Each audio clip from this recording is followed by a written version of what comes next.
मेरी तरफ से, सलमान अब्दुल्ला मुराद की तरफ से, पाकिस्तान पीपल्स पार्टी की जानब से, KMC की नई इंतज़ामिया की जानिब से आप तमाम सहाफ़ी भाइयों को, कैमरामैन हज़रात को, मीडिया के दोस्तों को, अहले पाकिस्तान को, आलम इस्लाम को ईद मुबारक। आज मैंने और सलमान अब्दुल्ला मुराद साहब ने ख़ुद यहाँ पर बारादरी में जो पोलो ग्राउंड है वहाँ पर ईद उल अज़हा की नमाज़ अदा की अपने बच्चों के साथ, अपने ख़ानदान वालों के साथ, और कराची वाले यहाँ पर मौजूद थे। बड़ा अच्छा खुशगवार मौसम है और मैं उम्मीद करता हूँ कि ये खुशगवार मौसम इसी हद तक रहेगा। अगले 3 दिन का जो हमारा चैलेंज है, इस चैलेंज को हम कामयाबी से इंशाअल्लाह अज़ीज़ अबूर करने में कामयाब होंगे। मैं सिर्फ आपको कुछ तफसील दे दूँ।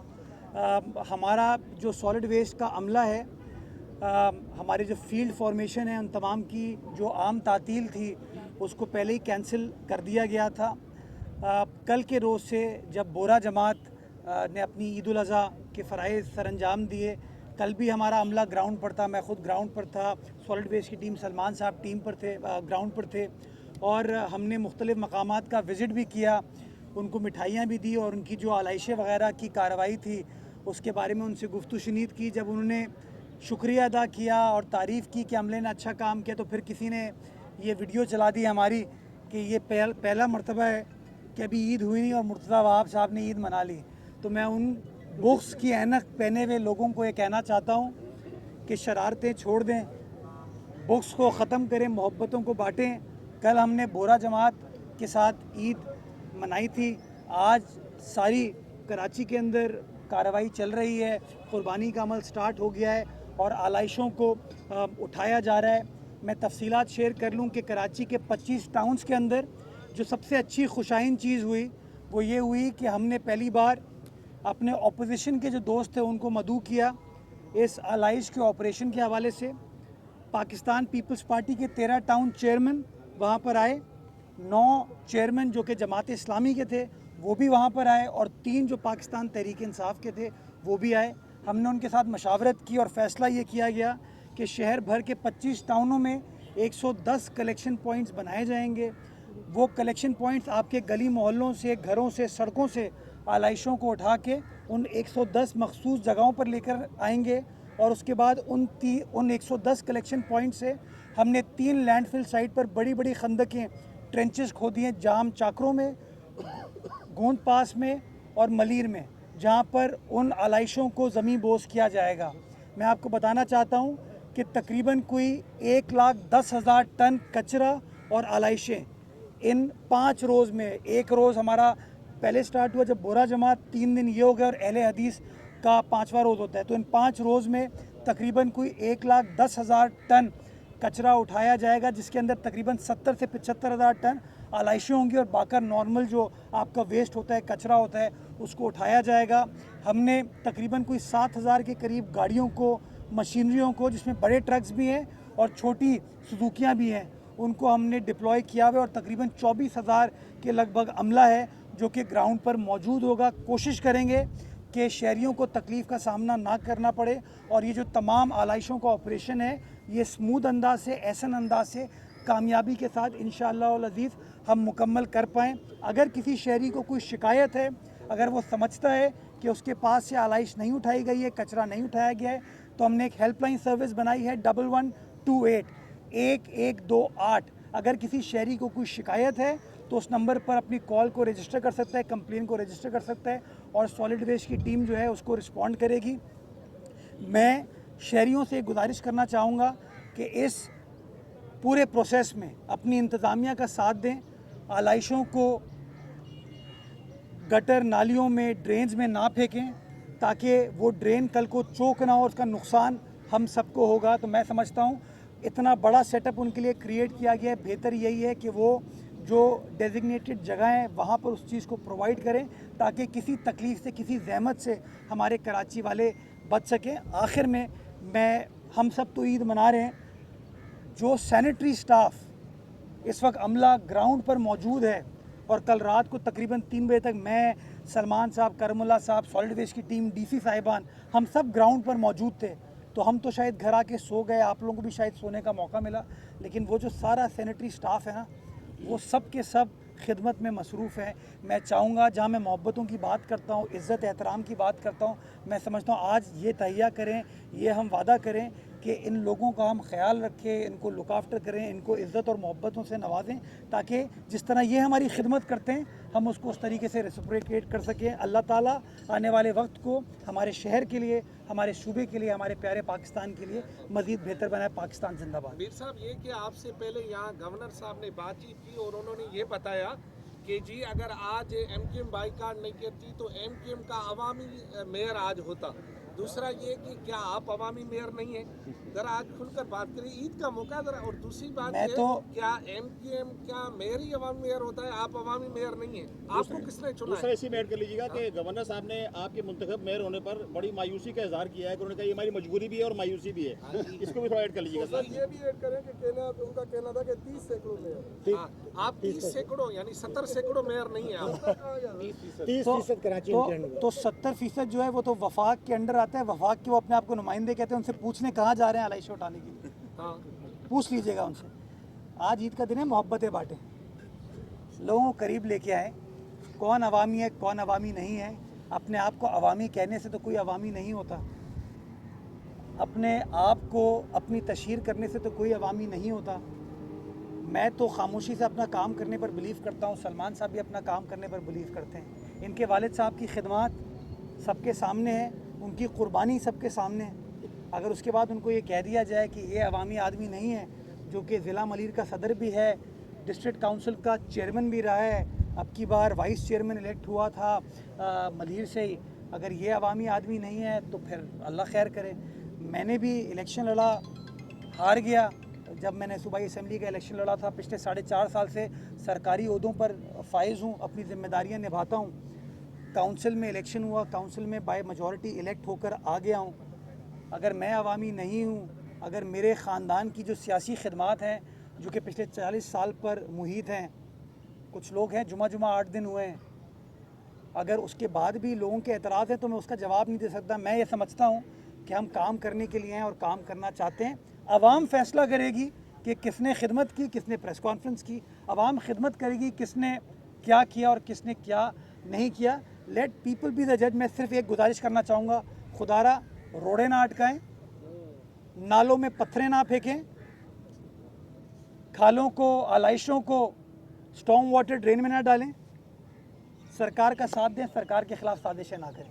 अच्छा सर, ये रोड़े कौन अटकाता है, ये पत्थर कौन डालता है? जनरली मैंने आपको बताया ना, आपको पता है शहर के अंदर रिवायत रही है कि सेवरेज की लाइन से डबरी निकलती है ना। अभी पिछले दिनों नागन चौरंगी से हमने वो इतना बड़ा पत्थर निकाला ना, तो जिस किसी ने भी किया है, मैं उस किसी को ये कहता हूँ हाथ जोड़ के, हमारे सिंध की रिवायत है ना, ह्यूमिलिटी, इज्जो इनकिसारी के साथ, बाबा छोड़ दो इन चीज़ों को, ये हमारे लोग बसते हैं, हमें इनकी खिदमत करने दो। बड़ी नफ़रतों को बांट दिया गया, मोहब्बतों को बांटें। ये करके मैं दरा इस्लामी के लोगों के साथ, उसमें देखने में ये आ रहा है कि जमात इस्लामी के जो चेयरमैन साहब हैं वो आपसे मुतमिन है, लेकिन हाफिज साहब आपसे मुतमिन नहीं है। देखिए, हाफिज साहब अपोजिशन लीडर हैं, तो अपोजिशन लीडर कभी हुकूमत से मुतमईन नहीं हो सकता। ये एक उनकी डिफ़िकल्टी है उनके लिए। मैं इज़्ज़त करता हूँ हाफिज साहब की कि वो अपना किरदार अदा करेंगे अपोजिशन के तौर पे। बाकी जो उनके नॉर्थ टाउन चेयरमैन हैं वो तो हुकूमत का हिस्सा हैं, उनका काम है इंतज़ामिया के साथ मिलकर काम करना। और मैं तारीफ़ करूँगा इस चीज़ की। देखिए, हमने एक अच्छा कदम उठाया, हमने उनको बुलाया, उन्होंने और अच्छा काम किया कि हमारे उस इन्विटेशन पे वो आए। तो मैं समझता हूँ ये अच्छी रिवायत है, रवादारी की रिवायत है, इज़्ज़त व एहतराम की रिवायत है, और इस तरह की रिवायत को हमें मज़ीद तक़वियत देने की ज़रूरत है ताकि हम इल्ज़ाम तराशियों से बाहर निकलें और लोगों की सही मानों में खिदमत कर पाएँ। जी, आप एक मिनट जाइए।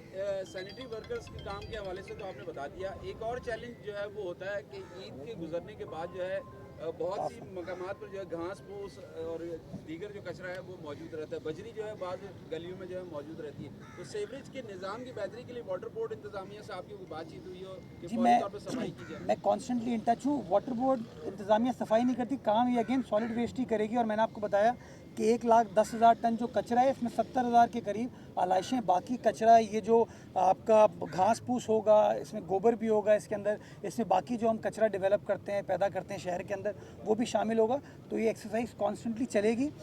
कोशिश है कि लोग ग्राउंड पर मौजूद हैं और काम होता हुआ आपको नज़र है कहीं कमी पेशी हो सकती है, उस कमी पेशी के लिए मैं माजरत चाहूँगा और ये कोशिश करूँगा कि जहाँ भी कमी पेशी को आइडेंटिफाई किया जाएगा तो मैं ये नहीं कहूँगा कि मेरा इख्तियार नहीं है, मैं काम करके दूंगा और मसाइल को हल करके दूँगा। जी फैज़, मैं फैज़। ये बताइए, एक तो इशू ये है कि जितनी गेटेड कम्युनिटीज़ हैं वहाँ पर एक जगह पर कुर्बानी की जाती है, कराची में हर गली मोहल्ले ग्राउंड में होती है, तो क्या आप कुछ ऐसा मैकेनिज्म बनाने जा रहे हैं कि यूसी की सतह पर कोई एक जगह इनफरादी या इज्तिमाई कुर्बानी के लिए मुख्तस होगी? और दूसरा सवाल ये है कि बिलावल साहब अभी पानी खरीद कर पी रहे हैं, खरीद टैंकर आ रहे हैं या कुछ बेहतरी आ गई आपके लिए? ये तो मेरे ख्याल में जो लोग बातें करते हैं ना वही कह सकते हैं कि 4 दिन में मसाइल में हल कर दूंगा। फिर इस तरह के वो ऐलानात करते हैं और ऐलानात करने के बाद जब वो ऐलानात पूरे नहीं होते फिर आप जैसे दोस्त सवाल पूछते हैं कि भाई आपने वो ऐलान किया था, तो कभी ये बात तो नहीं की गई कि 4 दिन में मसला हल हो जाएगा। देखिए, मसले को समझने की ज़रूरत है, इसके ऊपर हमें सियासत या तशनीकी पैदा नहीं करनी चाहिए। कराची के अंदर जितने पानी की रिक्वायरमेंट है उसका 50% सप्लाई होता है और एलोकेशन वफाकी हुकूमत करती है, कींजर के ज़रिए पानी आता है।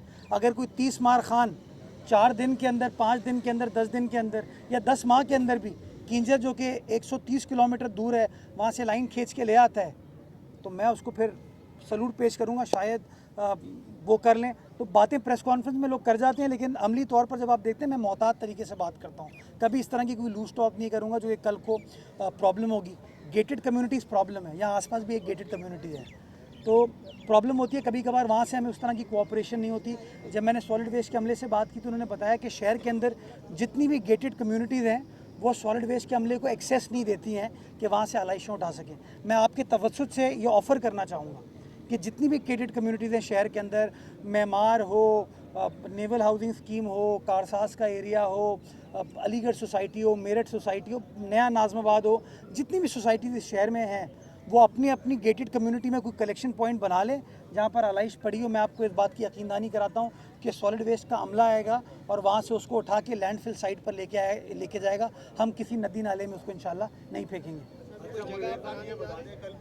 क्या सॉरी? जो इनफरादी और इज्तिमाई कुर्बानी के लिए मैकेनिज्म बनाने मैं चाहूँगा कि हमारी कौम के अंदर ये सोच डेवलप हो कि हम भी इज्तिमाई तरीके से ये काम करें। कल मैं ओल्ड सिटी एरिया का जब राउंड कर रहा था, आप यकीन जाने सड़क पर चलने की जगह नहीं थी, तो हमें अनफॉर्चुनेटली हमारा जहन ये कहता है या हमें पिछले 70 सालों में ये सिखाया गया है कि हाँ, कुर्बानी फ़र्ज़ है, फ़रीज़ा है, हमें निभाना है हर साहिब इस्तिताअत को, लेकिन उससे ज़्यादा फ़रीज़ा ये है कि हमें जो है अपने घर के सामने उन चीज़ों को करना है। तो मैं समझता हूँ इस तासुर की नफ़ी करने की हमें ज़रूरत है। और आज जब बयान इमाम साहब दे रहे थे उन्होंने इन बातों पर ज़ोर दिया कि हमें सादगी के साथ चीज़ों को करना चाहिए, हमें दिखावा उसके ऊपर नहीं करना चाहिए। तो मैं चाहूँगा कि आने वाले वक्तों में क्यों ना हम इस सोच को उजागर करें कि इज्तिमाई एस्पेक्ट से इन चीज़ों को कर सके ताकि शहर के निज़ाम को मज़ीद बेहतर बनाया जा सके। दुनिया के बहुत सारे मुस्लिम ममालिक के अंदर आप जानते हैं घरों के अंदर कुर्बानी नहीं की जाती है, तो थोड़ा सा अगर हम इसके अंदर मिल के लोगों की जहन साजी कर लें तो मुझे कोई एतराज़ नहीं होगा। मैं तो बड़ा खुश हूँगा कि अगर हम मिल के तमाम चीज़ें कर सकें। लास्ट क्वेश्चन सर, आता हूँ। भी कर रहे हैं आप और आपके सॉलिड वेस्ट के साथ मुख्तलिफ इजलास भी हुए जिसके आपने खबरें भी भेजी। इसके बावजूद सॉलिड वेस्ट इंतजामिया की जानिब से ईद से कबल शहर पर तवज्जो नहीं दी। आज भी बहुत सारी सड़कें ऐसी हैं, मरकजी सड़कें मैं आपको बता रहा हूँ कि जिन पर कचरे का अंबार लगा है। मुख्तलिफ रिहायशी इलाके जहाँ से सॉलिड वेस्ट में कचरा उठाना होता है नहीं उठाया, तो इस हवाले से आप सॉलिड वेस्ट इंतजामिया को कोई हिदायत जारी करें ताकि शहर की सफाई हो। ये इंतज़ामिया मेरे साथ खड़ी और मैं इंतज़ामिया का हिस्सा हूँ, मैं उस बोर्ड का चेयरमैन हूँ, तो मैं ज़िम्मेदारी अपने ऊपर लूँगा। आप निशानदही करें जिस जगह पे है, इंशाल्लाह रिस्पॉन्ड किया जाएगा। 1128 नंबर इसीलिए हमने इस्टेब्लिश किया है कि इतना बड़ा शहर है जहाँ पर लोगों को शिकायत है, वो शिकायत को दर्ज करें, इंशाल्लाह हम रिस्पॉन्ड करके देंगे। मीर साहब, ये बस आखिरी सवाल ले लिया जाएगा कि ये बताइए अच्छी खबर जल्द आएगी। हलीम आबिद शेख ने आपकी मोहब्बत में, क्योंकि आप तो जीत गए, उसके बाद अपनी पार्टी के 33 यूसी के चेयरमैन और वाइस चेयरमैनों को पार्टी से निकाल दिया, फिर आपका क्या होगा? अरबाब, ईद का दिन है, मोहब्बतों की बात करें। आप लोग मनफी बात क्यों करते हैं?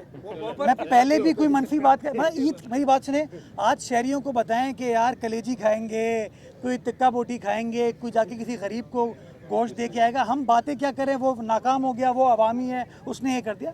खुदा का वास्ता है, मोहब्बतों को बांटे। ईद मोहब्बतों का दिन है। 3 दिन मैं समझता हूँ सियासत को तर्क करें और मोहब्बतों को बांटे। बहुत शुक्रिया।